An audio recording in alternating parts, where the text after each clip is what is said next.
I refuse to not be first. Do we do enough? Well, I never shut up about it. It must have been about 17. We nicked their guilt rings. Right, the bouncer's guilt ring. This is no good for me. That's the reality. If you want the honest truth, and I see it every day. Andrew McCART, IFL TV, proudly sponsored by Everlast. Well, finally grabbed the man. I think you're still a superstar when it comes to Scotland, but here in Glasgow, you're here for your friend Aston Brown. He's headlining his first show in his comeback fight. I do want to obviously talk about your huge fight, but there's a reason why we're here in Glasgow. Your good mate Aston Brown, back after 5 years, headlining in his home city. You know the tribulations he's been through and the troubles he's been through, Josh, but now he's back training alongside you in Liverpool. Aye. How's the man looking? It's, well, you'll see in a wee while. He's been looking great in the gym, obviously. We got him doing... I asked the coach Joe to get him in sparring with Liam before the Eubank fight. He sort of got in touch with me. I'd asked, could you get Joe in could you ask Joe if I could get some sparring? He was looking for some sparring to get back into the swing of things, and got in touch with Joe. He come down, and Aston was already in great shape, already sharp, already fit. I come down and he gave a real good account of himself against Liam. Against Liam at the sharp end, he's the business end of his camp, so he was sharp and fit, ready, fight ready almost.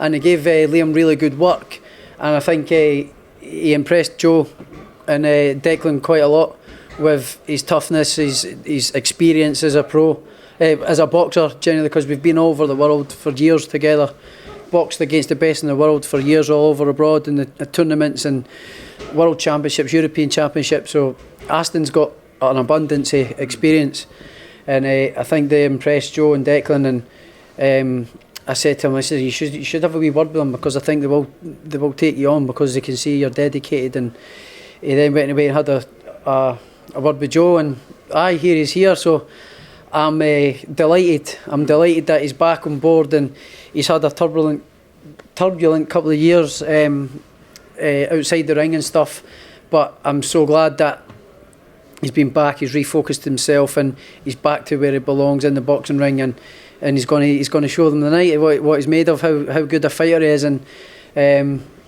he's going to be put all the rest of the middleweights on show for on call for the rest of the country. There he's there, he's getting ready, he's buzzing, he's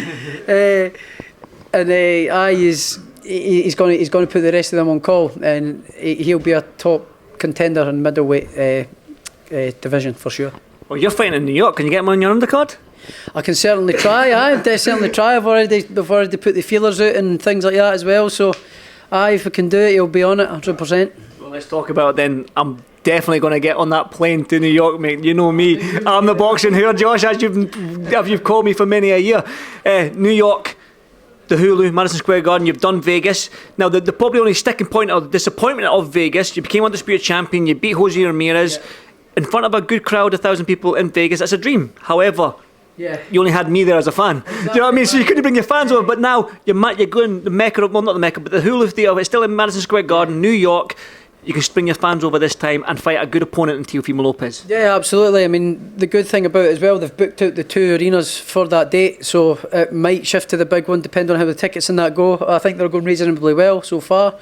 So I am absolutely buzzing. I'm fair away. I'm chuffed. You know, it's a dream come true venue. You know, I always said since I was little, my dad and my uncle, who sadly passed away a wee while ago, he always said we're going to be going to Madison Square Garden one day, and here we are. Do you know what I mean? Never really thought it would be true, but my uncle and my dad always thought it, and here we are. So that's another one of the bucket list ticked off, and this time I can take my fans and my friends and my family, and I have a support with me this time coming over. So this is better. You know, I'll never replace the glory that I got in Vegas the last time, because of the 10,000s over the last time, and to witness that piece of history being made, first person in the UK to become undisputed champion, the only person in the UK to become undisputed champion, and I couldn't do it because of the bullshit restrictions that was being put in place. So I will never replace that. But having said that, it's still another massive fight, blockbuster fight. Teofimo's a big character, he's a big fighter, he's a good fighter, world class fighter as well. So he didn't look too great his last fight, But how you doing? But neither did I my last fight, so people are going to have that to argue with. But whatever you say, it's still a very, very big fight, an interesting fight, and it's going to be an interesting one, an exciting one while it lasts as well. I do want to talk about it because I spoke. Obviously, you know me, Josh. I speak boxing all the time, and that when people talk about me and they know my relationship with you, and they always ask me my opinion on your fights and whatnot. And I said you're only as good as your last fight. Now, you know, Josh Taylor wasn't the best Josh Taylor in the Jack Cattle fight. I think you could probably agree with that as well. And then you look at Teofimo Lopez. Some people said he lost against Aston Brown. Now, the two fighters with the magnitude and the skill set and the elite level that you two share and have. That being said, you're only as good as your last fight. Do both of you have a point to prove now that? I'm going in there to a point to prove and I'm going to end up get that statement win?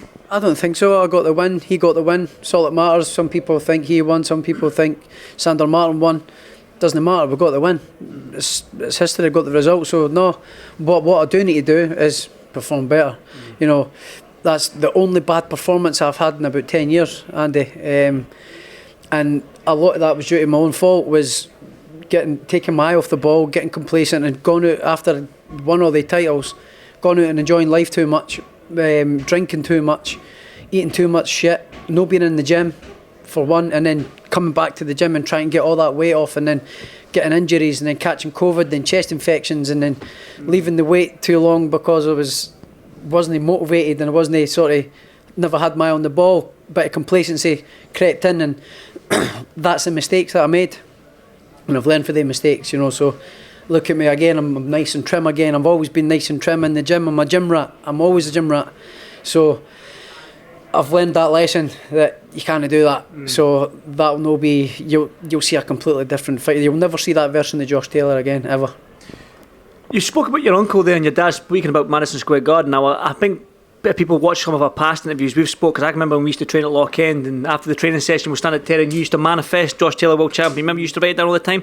So this seems sort of manifesting thing seems to be working for you in this sort of stuff. So you've manifested Madison Square Garden against Teofimo Lopez. Well, not against Teofimo Lopez, but you've manifested that in your family have manifested that. So it's going to be a great occasion for your dad, because he's going to be over there as well with your mum and your wife Danielle as well. So it's going to be a great occasion for you.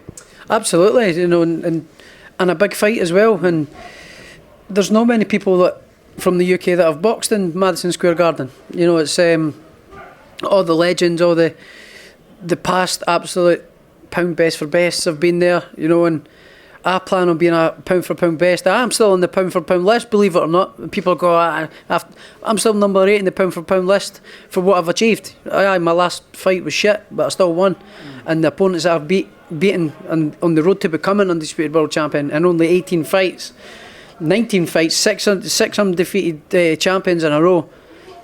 Nobody's ever done it, Andy. Nobody's ever done it. So do you feel disrespected? So how can people say I'm not a pound for pound fighter with the achievements that I've done? Yes, I had a shit last fight, but I still won. You feel disrespected? No, really, but I should be getting a little bit more accolades than I get. But I don't really give a fuck. I don't care. You know me as a person. I don't give a monkeys about that kind of shit. I just want my achievements to do the talking, and that's it. Spoke about your dad, Jamie. Obviously, we know Teofimo Lopez's dad is a trash talker now. When your dad goes up against Senior, what's going to happen there, Josh? The man's from the pan. See, well, my dad's not the talking kind of guy. My dad will just stick the nut on him and let it fly. My dad will let him know what time it is, that's for sure. He wears his baseball bat on backwards for a reason. Like. So my dad's easy going, but my dad's definitely a no shit kind of character. Takes no shit, but he's an easy going kind of guy. But a bit like me, got the breaking strain of a Kit Kat with the temper, bang, and then when it goes, he goes. So it could be quite tasty. But knowing my dad, my dad never gets involved in things like that, and he just sits back and enjoys it and sits in the background. My dad's never been one for getting involved. But if Teofimo Lopez's dad starts piping up and starts getting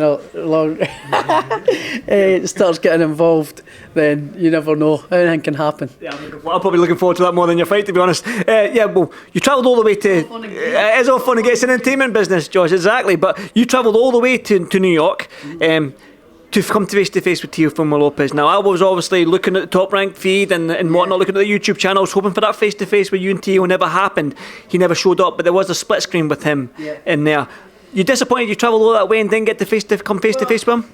No, really. I mean, it's good for me going over there, getting my face over there, announcing the fight, the big fight. But I did my part. But on him, I think it looks bad on him, really. But I don't really give a monkeys about that anyway. We're going to see each other on fight week. We're going to see each other at the press conference and then fight each other. So we're going to see someone at some point anyway. But in terms of building the fight and getting the hype up for it, he should have done his part to come and announce that fight. He never had the decency to show up and show face for announcing a big fight, his biggest fight of his career, and his biggest payday in that as well. So he never showed up. So I just thought that was a wee bit didn't look too great on him. But I don't give a fuck. We're fighting anyway, and I've got plenty of time to see him anyway.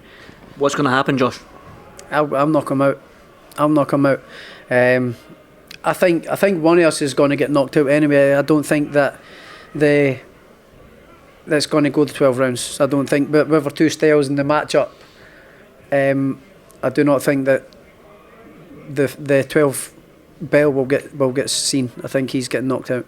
There's obviously something like Teofimo Lopez who obviously brings that chat. He is undisputed, but you can argue that undisputed at the weight below you. You can argue that. Should have been undisputed. Should have been, but he wasn't. Facts are facts, Andy. Facts don't care about your feelings. Exactly. Facts are facts. It should have been. He beat Lomachenko, but Lomachenko let go of the WBC and so it ended up being a franchise belt. So no, he's no undisputed champion. But does it excite you fighting something like Teofimo Lopez? Absolutely. He's been talking a whole lot of nonsense for a couple of years, and I'm going to let him know. I'm going to punish him for it. I'm going to punish him for keeping my name in his mouth and disrespecting me for no reason. So he's going to get knocked out. You had a go at me in Vegas 2 years ago after you beat me and you went home. I stayed for the Devin Haney fight, and I went to a gym, and he knew I was obviously Scottish and I was a friend of yours, and it was banter, it was joking, but he was like, yo, you tell your boy Josh I'm knocking out. So that was 2 years in the making. He's been after you for 2 years. Well, aye, and now he's got it. So it's one of the things. Be careful what you wish for, because he's going to get it tight. And I'm going to make him work harder than he's ever had to work before. He's not in against a blown up featherweight. He's in against a fully fledged who's big and strong, fast and powerful for the weight at light welter. And when I catch him, he's going over. Josh, I think people always ask what's next for you after this fight and that, but I'm not going to do that, because you mentioned to me there, and we've spoke about this, that you're not taking your eye off the ball. So I'm not going to talk about what's next for you moving up and whatnot, but I'm going to ask your opinion, because your favourite fighter of all time is Manny Pacquiao. You've mentioned that you called your dog Manny. It seems like he's going to be fighting Conor Benn the week before your fight. You said pish this, so I was going to get your thoughts. Pish. If he's want to fight a live opponent. Calling it all these retired old men. What's the point? Fight a live opponent. But he shouldn't be boxing anyway. But that's my opinion on it. I'm not going to say much more. But he shouldn't be boxing anyway. One final one, because I know young Parsons has been waiting patiently. Normally he's the star of the show, Josh, believe it or not. But one final one. You got a message for Teo? None at all. See you soon, and can't wait to knock your ass out. That's it. Josh, thank you so much, mate. Cheers, mate. Thanks, man.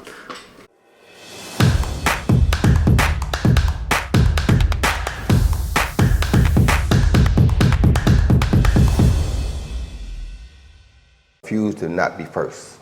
Do we do enough? Well, I never shut up about it. And it must have been about 16, 17. We nicked their guilt rings. Right, the bouncer's guilt ring. This is no good for me. That's the reality. If you want the honest truth, and I see it every day,